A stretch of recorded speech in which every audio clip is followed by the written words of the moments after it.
ഏതാരാണ് ചോദിച്ചത് ഞാൻ ഓർക്കുന്നില്ല. ശരീരത്തില് ക്രീം പുരട്ടിയാല് വുളു ശരിയാകുമോ ഇല്ലേ എന്നുള്ളത്. ഏതായിരുന്നാലും ചോദ്യം വന്നിട്ടുണ്ട്. അതിന് നമ്മൾ മനസ്സിലാക്കേണ്ടത് ക്രീം പുരട്ടിയാൽ വുളു ശരിയാകോ ഇല്ല എന്നുള്ളത്. മാഷാ അല്ലാഹ്, നജീബ് മാഹി, ശുക്രാൻ. നജീബ് മാഹിയാണ് ചോദിച്ചിരുന്നത്. അതിന് മറുപടി ഷേഖ് ഇബ്നു ഉസൈമീനോട് തന്നെ ഇതേപോലെ ഒരു ചോദ്യം ചോദിച്ചിട്ടുണ്ട്. അദ്ദേഹം നൽകിയിട്ടുള്ള മറുപടിയാണ് അതിന്റെ ആ ചോദ്യം നമ്മൾ ശ്രദ്ധിക്കാം. ചോദ്യം നോക്കാം. ഹൽ തുഅദ്ദുൽ ക്രീമാത്ത് അല്ലതി തൂളഉ അലൽ യദൈൻ. ക്രീമാത്ത് എന്ന ക്രീമുകൾക്ക് അറബി തന്നെ ക്രീമാത്ത് എന്നാണ്, ക്രീമുകൾ എന്ന് തന്നെയാണ് കേട്ടിട്ടുള്ളത്. ഹൽ തുഅദ്ദുൽ ക്രീമാത്തു അല്ലതി തൂളഉ അലൽ യദൈനി അവിൽ വജ്ഹി അവിൽ ഖദമൈൻ. ഏത് കൈകൾ, ഇരു കൈകളിലും അതല്ലെങ്കിൽ മുഖത്തിലും അതല്ലെങ്കിൽ കാലുകളിലുമെല്ലാം ഉപയോഗിക്കുന്ന നമ്മൾ പുരട്ടുന്ന ക്രീം ഏതുപോലെ? ക്രീമിൽ വാസ്ലിൻ എന്ന വാസ്ലിൻ നമുക്ക് എല്ലാവർക്കും പഠിച്ചുള്ളത്. വാസ്ലിനെ പോലെയുള്ള ക്രീമുകളെ ഒരു ഉദാഹരണമായിട്ട് വാസ്ലിൻ എന്ന ക്രീം ചോദ്യത്തിൽ കൊടുത്തു ചോദ്യകർത്താവ്. അതുപോലെയുള്ള ക്രീമുകളെ മാനിഅൻ മിൻ വുസൂലിൽ മാ ഇലൽ അഅ്ളാഇ ഫിൽ വുളു, വുളുവിന്റെ അവയവങ്ങളിൽ വെള്ളം തട്ടുന്നത് പ്രയാസം തടയോ എന്ന് ഷേഖ് ഉസൈമീനോട് ചോദിച്ചപ്പോൾ ബാക്കി തന്നെ അം ലാ യുഅ്തബറു മാനിഅൻ മിൻ വുസൂലിൽ മാ, ചോദ്യത്തിന്റെ ബാക്കി തന്നെ. അതല്ലെങ്കിൽ വെള്ളം തടയുന്നതിന് തടസ്സമുണ്ടാകില്ലേ, വെള്ളം എത്തുന്നതിന് തടസ്സമുണ്ടാകാതിരിക്കും, അങ്ങനെ ആ ചോദിച്ചു. അപ്പോ അത് നൽകുന്ന മറുപടി വെള്ളം എത്തോ അതോ എത്താതിരിക്കോ എന്ന് ചോദിച്ചപ്പോൾ മറുപടി ശ്രദ്ധിക്കുക. ഷേഖ് ഹുസൈമീൻ അത് നൽകിയിട്ടുള്ള മറുപടി ഫത്വയുടെ പരിപൂർണ ഭാഗം വന്നു. ഹാദിഹി ദുഹൂനാത്ത്, ഈ ദഹൻ എന്ന് പറഞ്ഞാല് പൊതുവെ എല്ലാവർക്കും പരിചയമുണ്ടാവും. ദഹൂനാത്ത് എന്ന കടകൾക്കൊക്കെ പേര്. ദഹൂനാത്ത് എന്തിന്റെ കടയൊക്കെ വരാറുള്ളത്? ക്രീമുകളാണ് ഇവിടെ ഉദ്ദേശിക്കുന്നത്. എണ്ണ എന്നും പറയാം, എണ്ണയ്ക്ക് ജെയ്ത്തുന്ന് ഉപയോഗിക്കും, ഓയില്, ഓക്കെ. അപ്പൊ ഏതായാലും ഈ ദുഹൂനാത്തുകൾ ഇത് ഉപയോഗിക്കുന്നത്, ഈ ക്രീമുകളൊക്കെ ഉപയോഗിക്കുന്നത് വാസ്ലീനെ പോലെയുള്ള ഈ ക്രീം ഉപയോഗിക്കുന്നത് തഹ്ജുബുൽ മാഅ അനിൽ ബശറതി, തൊലിയിലേക്ക് വെള്ളം എത്തുന്നത് തടയും. എങ്ങനെയാണെങ്കിൽ ഇദാ കാനത്ത് ജാമിദതൻ വലഹാ തബഖതൻ, അത് ഉണങ്ങിയതാണെങ്കിൽ എന്ത് ചെയ്യും? വെള്ളം തട്ടുന്നത് തടയും. അത് ഉണങ്ങിയിട്ടുണ്ടെങ്കിലും, കട്ടി കൂടിയതാണെങ്കിലും ഉണങ്ങിയതാണെങ്കിലൊക്കെ എന്ത് ചെയ്യും? അത് തടയും. ഇതാലം തെക്കുൻ ജാമിദത്തൻ, ഇത് ഉണങ്ങിയതല്ല എങ്കിൽ വെള്ളം എത്തുന്നത് തടയുകയില്ല.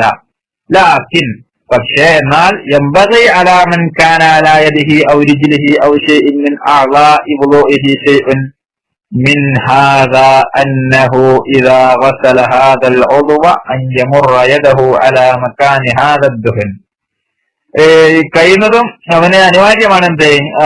അലാ മൻ കാന യദിഹി, ആരുടെയും കയ്യിന്മേലോ അതല്ലെങ്കിൽ ഔ റിജ്ലി, അവന്റെ കാലിന്മേലോ, ഔ ശൈഇൻ മിൻ അഅ്ളാഇ, തന്റെ ശരീരത്തിന്റെ മറ്റേതെങ്കിലും അവയവങ്ങളിലോ, ആ വുളൂവിന്റെ വെള്ളം എത്തിക്കുന്ന മറ്റു സ്ഥലങ്ങളിലോ, ശൈഉൻ മിൻ ഹാദാ, ഇതിന് ഈ രൂപത്തിലുള്ള വാക്കുവിനെ പോലെയുള്ള എന്തെങ്കിലും ഉണ്ട് എങ്കിൽ, അന്നഹു ഇദാ ഗസല ഹാദൽ ഉദ്വ, അവന് അത് തേച്ചതിന് ശേഷം ഈ വുളു എടുക്കുകയാണെങ്കിൽ അൻ യമുറ യദഹു അലാ ഹാദ ദുഹൻ, ഇത് പുരട്ടിയിട്ടുള്ള ഈ ക്രീം പുരട്ടിയിട്ടുള്ള ഭാഗം എന്ത് ചെയ്യണം? നന്നായി ഉരച്ച് കഴുകേണ്ടതുണ്ട്. വെള്ളം അങ്ങനെ ഒഴിപ്പിച്ചാൽ മാത്രം പോരാ, അത് കൈ കൊണ്ട് നന്നാക്കി ഉരച്ചിട്ട് എന്ത് ചെയ്യുന്നത്? ഇപ്പൊ കൈമുട്ട് കഴിയുമ്പോഴൊക്കെ നന്നാക്കി ഉരക്കേണ്ടതുണ്ട്.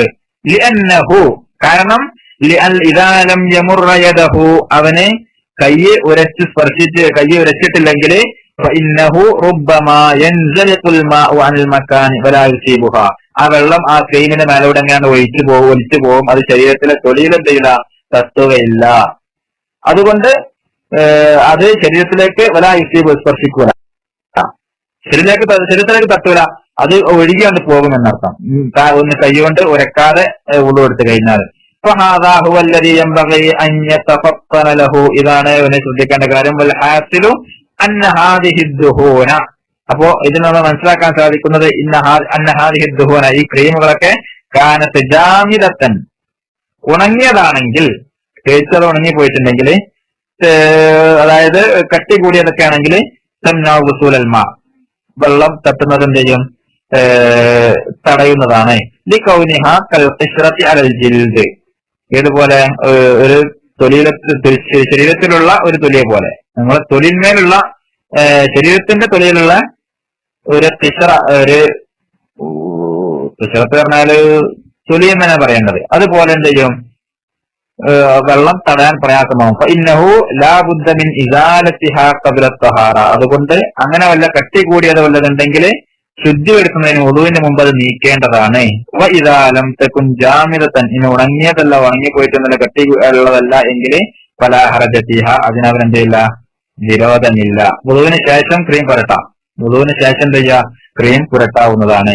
വുളുവിന് മുമ്പ് ഇപ്പൊ വാസീനെ പോലെയുള്ളതാണെങ്കിൽ എന്ത് ചെയ്യാം, അത് വെള്ളം തട്ടുന്നതിന് തടസ്സമാവില്ല. കൈ കൊണ്ട് വുളു ചെയ്യുമ്പോൾ നന്നാക്കി ഉരതേണ്ടതുണ്ട്, കൈ കൊണ്ട് ഉരച്ച് കഴുകേണ്ടതുണ്ട് എന്ന് അർത്ഥം. എങ്കിൽ അത് മതിയാവുന്നതാണ്. അതല്ല അതുപോലെയുള്ള ഇപ്പം മൈലാഞ്ചി പോലെയുള്ള കട്ടിയുള്ള ഇതൊക്കെ ആണെങ്കിൽ, മൈലാഞ്ചിന്റെ കളറും നല്ല വിരോധം. കട്ടിയുള്ള ഇപ്പൊ മൈലാഞ്ചി ഉണങ്ങിയിട്ടുണ്ട്. അപ്പൊ ഉദാഹരണം അതാണ് ഇത് ഇവിടെ ഉദാഹരണം. കട്ടിയുള്ളതാണെങ്കിൽ നമുക്ക് ഉദാഹരണം പറയാൻ പറ്റുന്ന മൈലാഞ്ചിയാണ്. മൈലാഞ്ചി ഇടാണ്, അതിട്ട് അത് കഴുകുന്നതിന് മുമ്പ് ആ കട്ടി കൂടിയ രൂപം ഉണ്ടല്ലോ, ആ രൂപത്തിലുള്ള ക്രീമുകളൊക്കെ ആണെന്നുണ്ടെങ്കിൽ പാടുള്ളതല്ല, മറിച്ച് എണ്ണ, വാസലീന്, നിവ്യ, ഈ രൂപത്തിലുള്ളതൊക്കെ ആണെങ്കിൽ ആ ഭാഗം കഴുകുമ്പോൾ ഉരച്ച് കഴുകുക എന്നാണ് ഉലമാക്കൾ പറഞ്ഞിട്ടുള്ളത്. ഇതാണ് ആ വിഷയത്തിൽ എനിക്കും നൽകാനുള്ള മറുപടി.